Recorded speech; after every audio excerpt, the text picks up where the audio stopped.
Hi, I'm Shantae from C&C Counseling and Coaching. I just wanted to share a little bit about boundaries. On my most recent blog post on my website, I talk about boundaries and the importance of establishing boundaries. I think we all have an understanding as to why boundaries are important, but I'll still explain kind of what I mean when I say boundaries.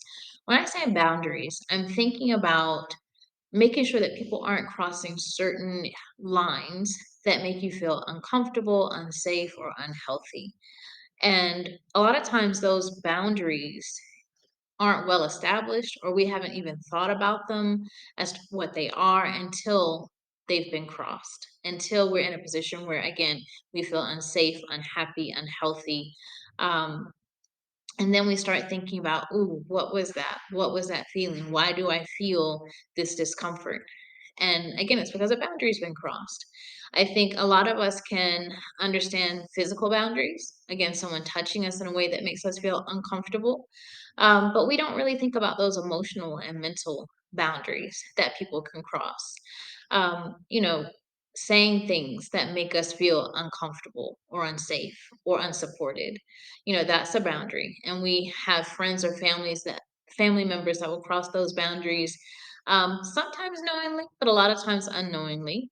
I see it with children where they make a joke and it hurt the other person's feelings. It happens with adults as well. That's a boundary. When someone says something that we don't like, they have crossed a boundary. I use money a lot of times because I think we can understand money boundaries. When someone is constantly asking us for money or taking money from us without us knowing it, that's a boundary. We see it, we recognize it, and we call it out most times. But again, when someone crosses that emotional boundary, we find a hard time calling that out.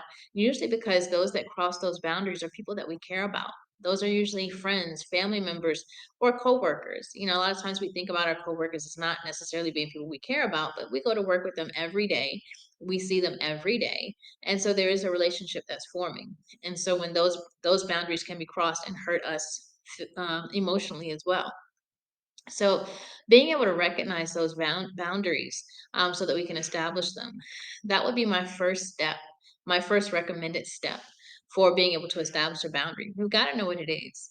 So, being able to do that self reflection, that digging deep to figure out what is that feeling that's been triggered and why has that feeling been triggered, is a good way to start recognizing, oh, you know what, that didn't feel good. I think I need a boundary right there. I think I need to go ahead and establish that that is not okay and make it clear so that people don't, again, we'll give them the benefit of the doubt, don't mistakenly cross that boundary again. So again, recognizing it and then being able to verbalize it. I think a lot of times, again, because boundaries are crossed by people that we usually care about or that we feel care about us, we sometimes have a hard time verbalizing, hey, that bothered me, or hey, that was not okay. However, you choose to word it, making it clear that there was something that happened. And again, it was an emotional boundary, but you hadn't necessarily stated it as a boundary. So being clear and saying, "Hey, I didn't like that.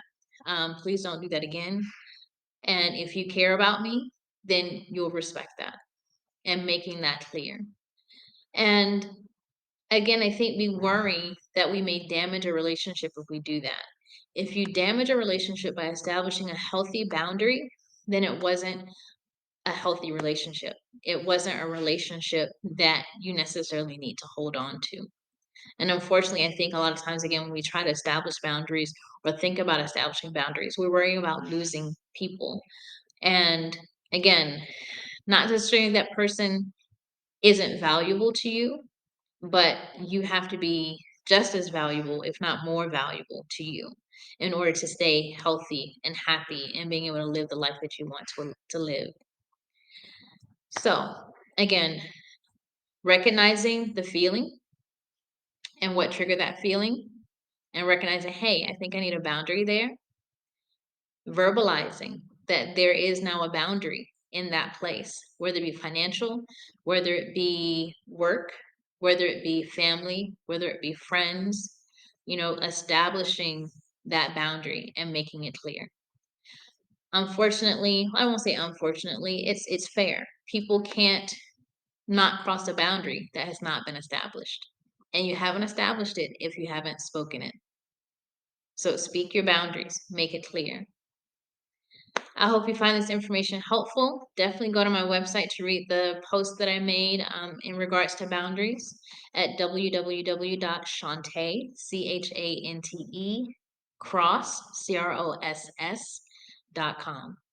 Thanks. And I forgot to mention, please click like, click share, and subscribe.